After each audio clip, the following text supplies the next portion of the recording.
அஸ்ஸலாமு அலைக்கும் வரஹ்மத்துல்லாஹி வபரகாத்துஹு. இன்றைக்கி நம்ம எளிமையான ஒரு ஈஸியான ஒரு ரெசிபி பற்றி தான் நான் சொல்ல போகிறேன். ஒரு கத்திரிக்காய், சுட்ட கத்திரிக்காய் பச்சடின்னு சொல்லுவாங்க, சம்பல்னு சொல்லுவோம் நாங்கள் எங்கள் ஊரில். அதை தான் செய்ய போகிறோம் இன்றைக்கி. நம்ம இதை எப்படி செய்யலான்றதை வாங்க வீடியோவில் போய் பார்க்கலாம். அதுக்கு 2 கத்திரிக்காய், நல்லா பெரிய கத்திரிக்காய் 2 எடுத்திருக்கேன். தக்காளி பழம் 1 பெருசாக எடுத்திருக்கேன். 3 வெங்காயம், ஒரு 7 பச்சை மிளகா, காரத்துக்கு தகுந்த நம்ம தேவையானதை 2 வரமிளகாய் எடுத்திருக்கேன். புளி வந்து நல்லா ஒரு எலுமிச்சம்பழம் அளவு புளி வச்சுருக்கேன். அதுக்கு முதல்ல இந்த கத்திரிக்காய் நம்ம கேஸில் வச்சு சூடு பண்ணிக்கிடுவோம். அதுக்கு நம்ம எண்ணெய் கொஞ்சம் எடுத்து நம்ம அந்த கத்திரிக்காய் நல்லா இப்படி தடவிக்கிடுவோம். எண்ணெய் தடவிட்டு கேஸில் வைப்போம். பெரிய கத்திரிக்காய்னால கம்பியில் குத்த வேண்டாம், அப்படியே நம்ம வச்சு சுடுவோம். நல்லா எண்ணெய் ஃபுல்லாக நல்லா தடவிக்கணும் எண்ணெயை. அப்போ தான் வந்து ரொம்ப சட்டுன்னு கருகாமல் கொஞ்சம் நின்று வேகும். அது அடுப்பை வச்சுக்கிறோம். கத்திரிக்காயை அப்படியே வைக்கலாம் நம்ம, ஏன்னா அது பர்னரில் நிற்கும் அது கத்திரிக்காய்.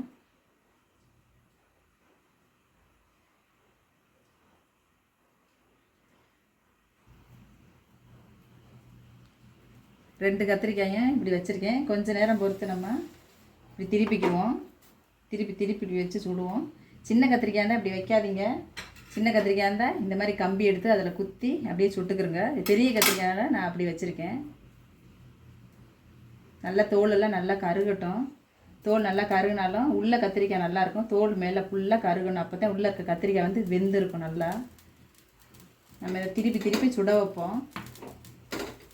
சின்ன கத்திரிக்காய் இந்த மாதிரி வச்சிடாதீங்க, ஏன்னா பர்னரில் அடைச்சிக்கிறோம்.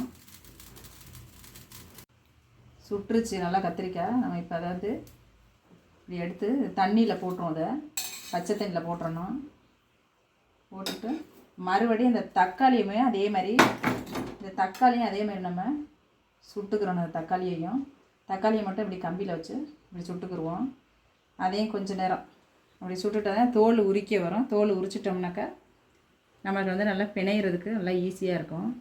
நல்லா இந்த மாதிரி சுட்டுக்குருவோம். நாலா பக்கம் அப்படி திருப்பி சுட்டுக்குருவோம். சுட்டுக்கிட்டு இந்த வரமிளகாயும் இந்த வரமிளகாய் 2ஐயும் அப்படியே கேப்பில் அதையும் அப்படியே சுட்டுக்குருவோம்.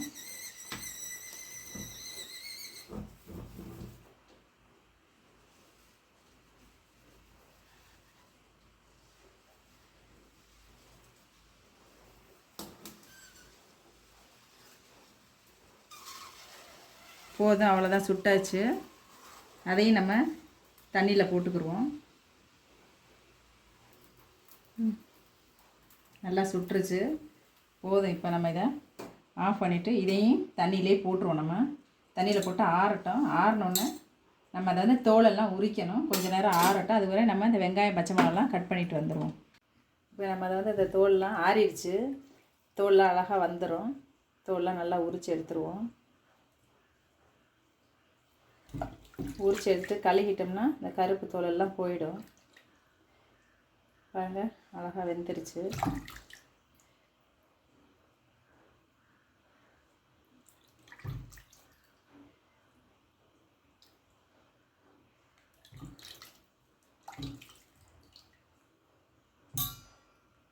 நல்லா உரிச்சாச்சு. அதே மாதிரி கத்திரிக்காயும் தோல் எடுத்துட்டோம்னா உள்ளே நல்லாயிருக்கும்.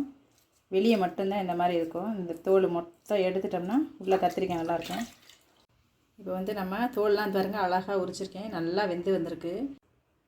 இது வந்து நல்லா பூச்சி இருக்கான்னு மட்டும் செக் பண்ணிக்கிட்டு நல்லா பிசைஞ்சிரும். பிஞ்சு கத்திரிக்காய் தான் இது.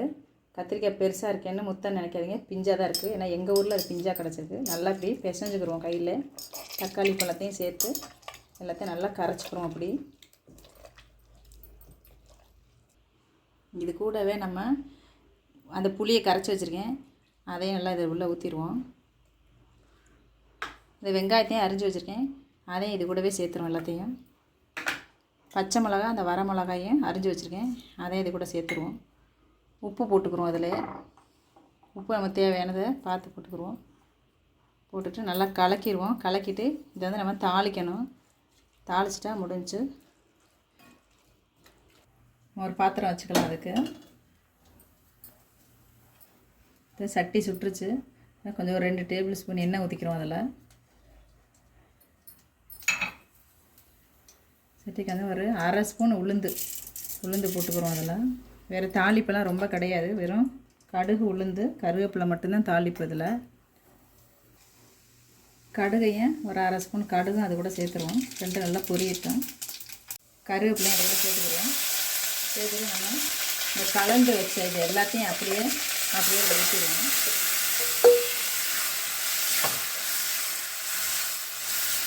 இதான் வந்து நம்ம சுட்ட கத்திரிக்காய் சம்பல்னு சொல்லுவோம் எங்கள் ஊரில்.